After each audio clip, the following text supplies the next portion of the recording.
For joining us on another edition of the Scoreboard. Now, this is your weekly program that takes you behind the scenes, that takes you inside the action to let you know exactly what is going on in the world of sports. And it's been a week. There's a lot that happens in 1 week. The highlights of which let me let you in on: the Kakamega Homeboys. Now, that's a soccer team that is giving FC Leopards nightmares as well. Will be playing in the Confederations Cup. Now, this team has beat the big boys. They beat Gor Mahia, they beat FC Leopards, and now they beat Tusker as well. They're saying their chairman is their inspiration. So congratulations to Kakamega Homeboys. We'll find out how they did it. They're going to go about it all together.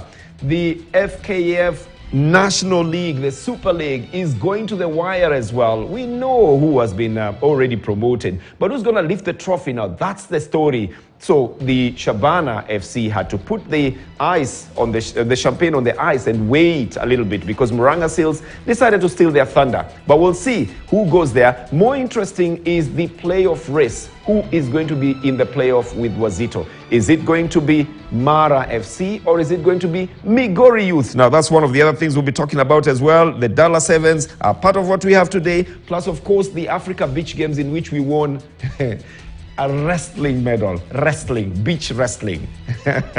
Now you picture that. That's what we'll be talking about. I am Bernardo Tieno. Thank you very much for joining us as well. And of course, I would like to make you part of the action today. I'd like to make you part of the conversation. The question I'd like to ask you is, do you think the Nairobi Marathon has attained its international status? Do you think the Nairobi Marathon has now attained the international status? I am at Bernard_Sports. I will be introducing my team at KChege_Sports, and at Wilfred Bungay is where you can tweet your comment. Do you think the Nairobi Marathon has attained its international status? Now let me introduce you to the team on the other side. Ken Chege, one of the men we like to call the cool kids all the time.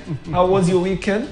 My week was good, better than how are you? Mine was brilliant. What worked for you, Ken? Let's start from there as I take my seat on the other side as well. What worked for you? So Bernard, this has been an interesting few days because what we have been seeing is that some footballers, probably some in their twilight years of playing, Kuliko Dibali, Edward Mendy, and now Steven Gerrard has now moved on a coaching role to Saudi Arabia. Now, what exactly is Saudi trying to achieve?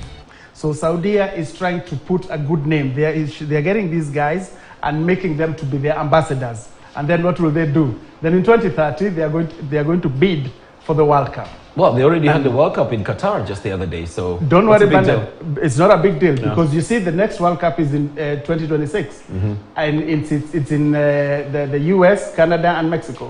Well, the South Americans are also bidding. Paraguay and Chile are also bidding in 2030. So it is not a matter of concern that you've just had it the other day and this other one wants it. It's just a matter of where the money is. So, so they're putting in big bids, and they're putting in big bids. I think they're trying to attract bigger than that because they wouldn't use the LIV Golf for the World Cup attraction. So I'm sure it's much bigger. There must be a much bigger plan. Now they even have a safari forest there. So there must be something bigger than just wanting it for those purposes. So let's see what happens. It's an unfolding story. What worked for you? Wilfred Bungay is the 800 meters Olympic champion. What worked for you during the week?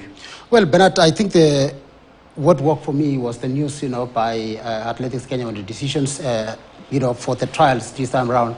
For the National Athletics trials. Yeah, for the national trials that is starting tomorrow. First and foremost is that, the best good news is that we have put 1-2 across the line, and the third decision... Automatic. 1-2 across the line, automatic, as long as you have attained the world qualifying times. Absolutely. Because, why I say that, Bernard, and why it works for me is because, we still have 1 month before more than 1 month before we go to the World Championships in Hungary, and therefore some athletes may not be in top form at the moment, but towards the event they could be in top form, and that's why it gives a chance to the organizing committee for them to be able to select the third person. But Wilfred, because that is something very important. This is a very important point that we have to make in terms of what the rules are for the national trials. One of the rules is that all invited athletes must participate in and to be selected, including the wild card holders.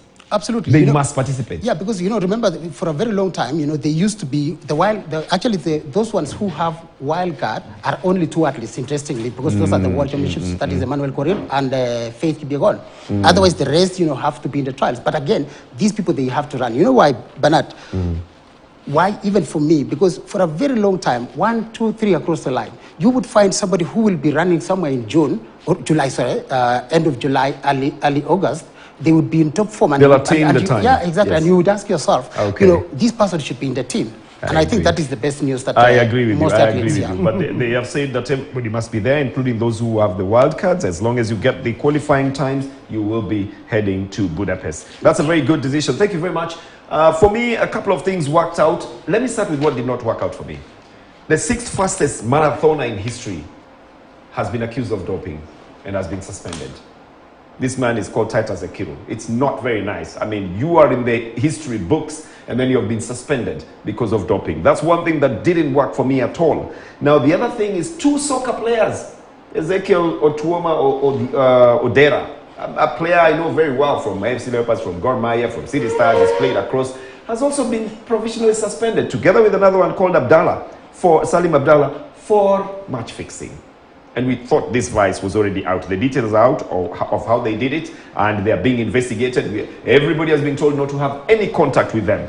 And then now we also have the issue that worked for me of the volleyball team leaving the country to go for specialized training. That's what we always say they must have, specialized training. Before then, they start fighting for a chance for the Africa Cup of Nations. They will be in France for what is called the Challenger Series, the Challenger Games. That's what worked for me. Now, let's move into the main issues we are talking about, the Nairobi International Marathon. Now, this marathon was run on Sunday here in Nairobi. For the first time, you didn't hear about major disruptions on the roads, but that's just the tip of the iceberg. Now, we know there was very good prize money as well, Wilfred.